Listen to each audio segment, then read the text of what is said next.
Bismillahirrahmanirrahim. Assalamualaikum warahmatullahi wabarakatuh. Good morning, everybody. I do hope that you all are fine.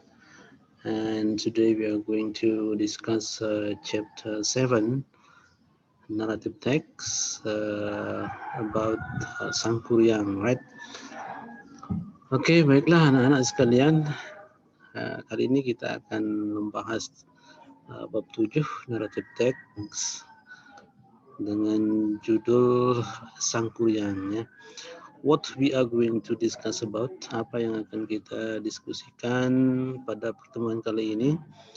Oke, kita lihat langsung saja ke slide-nya, ya.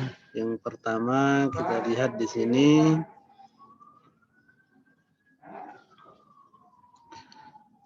adalah tentang kompetensi dasar, ya. Kompetensi dasar ada dua, kompetensi dasar pengetahuan dan kompetensi dasar keterampilan. Jadi untuk pengetahuan ini adalah membandingkan fungsi sosial, struktur teks dan unsur kebahasaan beberapa teks naratif lisan dan tulis dengan memberi dan meminta informasi terkait fairy tales, ya, fairy tales atau cerita rakyat pendek dan sederhana sesuai dengan konteks penggunaannya. Itu untuk kompetensi dasar pengetahuan, ya. Membandingkan fungsi sosial, struktur teks dan unsur kebahasaan beberapa teks naratif lisan dan tulis. Sedangkan untuk kompetensi dasar keterampilan itu adalah menangkap makna secara kontekstual terkait fungsi sosial, struktur teks dan unsur kebahasaan teks naratif lisan dan tulis sangat pendek dan sederhana terkait fairy tales, ya. Jadi ketika kalian mendengar cerita, membaca cerita misalnya, maka di sana kalian mengerti, menangkap makna, ya. Baik makna yang tertulis maupun yang tidak tertulis. Nah, itu adalah kompetensi dasar untuk keterampilan. Jadi lumayan agak berat, ya, agak sulit. Oke, setelah kompetensi dasar, kemudian kita ke tujuan pembelajaran. Apa sih tujuan pembelajaran kita?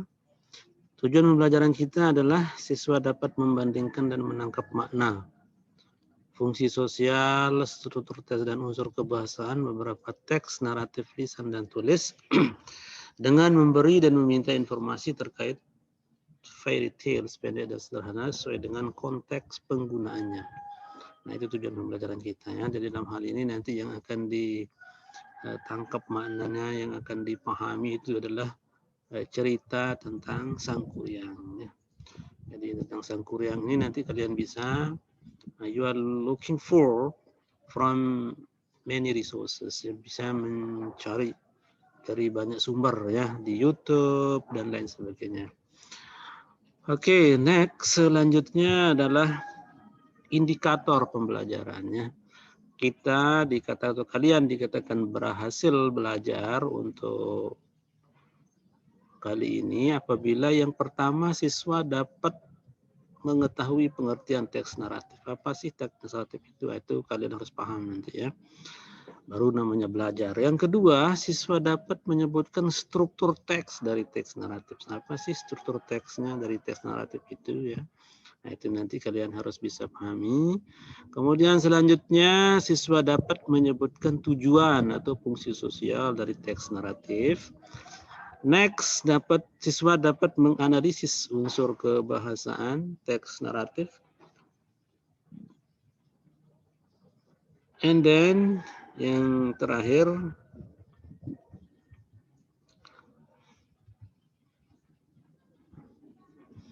nah itu siswa dapat menceritakan kembali sebuah cerita, ya. Dari kalau bisa nanti setelah kalian menonton cerita tentang Sangkuriang, membaca teksnya, you are hopefully to be able to retell about the story, ya.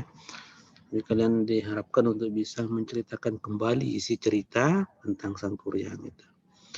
Oke, and the next selanjutnya adalah materi yang akan kita bahas terkait dengan naratif teks ini, ya. Jadi untuk kali ini kita akan membahas tentang pengertian teks naratif. Ingat tadi salah satu indikatornya adalah you understand or you are able to tell us about what is narrative text ya. Jadi setelah selesai harus kalian bisa nih kalau ditanya nanti what is narrative text ya. Apa sih pengertian teks naratif itu? Kemudian tujuan atau fungsi sosial teks naratif itu apa? Generic structure atau struktur teks ya. Teks naratif itu bagaimana? Kemudian ada unsur kebahasaan teks naratif, ada contoh teks naratif itu yang akan dibahas nanti. Dan yang terakhir objektif teks. Nah, mungkin tidak hari ini ya, bisa melalui aplikasi yang lainnya untuk objektif testnya. Oke, next. Selanjutnya kita langsung ke materi kita, yaitu definitions of narrative text. What is the definitions of narrative text? Apa sih yang dimaksud dengan teks naratif itu? Atau definisi dari teks naratif. Nah, dalam bahasa Inggrisnya disebutkan, a narrative text is an imaginative story to entertain people. A narrative text is an imaginative story to entertain people. Imaginative story, cerita hayal ya. Jadi teks naratif itu adalah cerita hayal. Tujuannya apa? To entertain people, untuk menghibur pembaca. Nah, jadi dengan membaca naratif teks itu kita akan merasa terhibur ya. Kalau tidak terhibur berarti bukan naratif teks namanya itu ya. Nah, in Indonesia we can say, dalam bahasa Indonesia bisa dikatakan teks naratif itu adalah cerita imajinatif ya, cerita hayal yang bertujuan menghibur pembaca, atau teks yang berisi sebuah cerita baik tertulis ataupun tidak, dan terdapat rangkaian peristiwa yang saling terhubung. Nah, itulah sebuah cerita.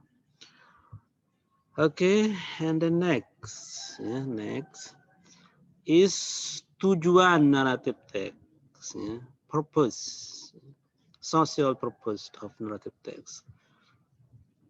Tujuan dari naratif teks apa? What is the social purpose of narrative text? Ya. Disebutkan di sini, its social purpose is to entertain people. Jadi tujuan sosialnya ya dari teks naratif ini adalah untuk semata-mata menghibur pembaca ya. Makanya kalau di orang barat ya, di Inggris, Amerika, Kanada atau Australia itu sebelum tidur anak-anaknya itu mereka bacakan dulu satu atau dua cerita, buku cerita ya. Supaya apa? Supaya terhibur. Jadi anak-anaknya terhibur, kemudian bisa tidur dengan nyenyak. Nah, kita dulu waktu saya kecil juga seperti itu, diceritakan dulu sama ibu saya. Tapi sekarang sudah ibu-ibu sudah tidak ada yang bisa bercerita. Okay, good. Next, we are going to discuss the next things, but there is a problem with this template, ya, not responding. Kita tunggu dulu, ini belum respon. Ya, jadi once again, sekali lagi, its social purpose is to entertain people, untuk menghibur pembaca. Membaca buku cerita itu untuk menghibur pembaca. Jadi saya sarankan silakan untuk ke perpustakaan ya. You may go to library to find such narrative books. Ya. Pergi ke perpustakaan untuk membaca buku cerita. Ya. Sehari satu, ya. Atau seminggu dua lah begitu. 2 atau 3 satu minggu. Nah, itu untuk memperkaya, to enrich our capability in narrative text ya, untuk memperkaya kita, wawasan kita tentang cerita-cerita. Oke, next. Nah, yang berikutnya ini adalah generic structure, struktur teks dari teks naratif. Ya, naratif teks mempunyai 3 struktur umum atau generic structure. That is, yaitu the first one is orientation. Yang pertama disebut orientation. What is orientation? Apa itu orientation? Orientation is about the opening paragraph where the characters of the story are introduced. Ya. Jadi orientation itu adalah paragraf pembuka, ya. Paragraf pembuka di mana karakter tokoh, ya, tokoh-tokoh dari cerita tersebut diperkenalkan. Ya. Jadi berisi pengenalan tokoh, tempat, waktu terjadinya cerita. This is what we call is orientation. Jadi setiap kita membaca buku cerita itu mesti isinya yang tiga ini, orientation, complication, resolution. Ya. Ada paragraf pembuka yang berisi pengenalan tokoh, tempat, dan waktu terjadinya cerita. Nah, contoh seperti di gambar sebelah ini adalah Sangkuriangnya. Nah, jadi pada zaman dahulu di Jawa Barat hiduplah dua orang tokohnya yang bernama Dayang Sumbi dan anaknya Sangkuriang. Nah, itu sudah termasuk contoh, ya, example of orientation. And the next is complication. Selanjutnya adalah complication. What is it? Apa itu? Complications where the problems in the story developed. Jadi permasalahan muncul atau mulai terjadi dan berkembang. Nah, itu namanya complication. Jadi di tengah-tengah cerita. Jadi cerita itu dimulai di complication ini. Nah, seperti ini contohnya, misalnya Sangkuriang disuruh berburu untuk pesta, berburu binatang, rusa, dan lain sebagainya, malah ayahnya yang dibunuh ini. Ayahnya yang diambil dagingnya. Ya. Sehingga dia diusir, dipukul kepalanya oleh ibunya, kemudian diusir. Itu sudah mulai complication, ada permasalahan anak dan orang tua bertengkar, itu sudah ada permasalahan. Ya. Kemudian yang terakhir adalah resolution. What is a resolution? Resolution where the problems in the story is solved. Ya. Ya, jadi resolution ini di mana masalah selesai. Ya. Jadi masalah yang ada di complication itu, ya, di resolution ini selesai dia masalahnya. Nah, kalau masalahnya itu selesai secara baik, namanya happy ending. Tapi kalau permasalahannya itu selesai dengan buruk, namanya bad ending. Nah, sama dengan cerita Sangkuriang ini, ya. Nah, it is bad ending. Jadi ini cerita resolutionnya itu bad ending. Selesainya itu dengan buruk. Nah, karena dia ingin kawin dengan ibunya, dia tidak jadi kawin. Nah, akhirnya dia ngamuk, dia tendang perahunya ini. Atau baik, ya. Nah, karena dia ini mau kawin dengan ibunya ini. Tidak boleh nih kawin dengan ibunya ini. Ya. Ya, ini boleh jadi tergantung bagaimana tanggapan pembaca. Ya. Apakah bad ending ataukah happy ending. Ya. Mungkin happy ending, ya, baik, karena banyak orang yang membaca ini mengkhawatirkan kalau Sangkuriang ini akan kawin dengan ibunya. Nah, jadi kita khawatir sehingga tidak jadi kawin, maka happy ending sesuai dengan harapan pembaca. Kalau jadi kawin dengan ibunya, aduh bahaya, banyak yang ikut nanti, ya. Oke, next. Language feature, ya, language feature dalam teks. Naratif teks ini, ya, pola tata bahasa yang umum digunakan dalam naratif teks adalah menggunakan tenses past dalam bentuk past, yaitu simple past tense, past perfect tense, past continuous tense, atau past future continuous tense. Ini agak susah ini. Jadi kita akan ada waktu pertemuan khusus ini untuk membahas past tense ini, ya. Nah, insya Allah di lain waktu kesempatan kita akan we are going to discuss about these kinds of tense, ya. Ini satu-satunya yang membedakan ini, ya, bahasa Indonesia dan bahasa Inggris. Tenses ini dalam bahasa Indonesia tidak ada tenses, dalam bahasa Inggris ada tenses, ya. Okay, so I think this is about, ya. Mungkin ini yang penting yang kita bahas untuk pertemuan kali ini. Sedangkan untuk contoh teks, ya, Sangkuriang, kemudian video tentang Sangkuriang. Nah, itu sudah ada saya kirim di materi sebelumnya. Silakan dibaca, disimak. Kemudian nanti kita akan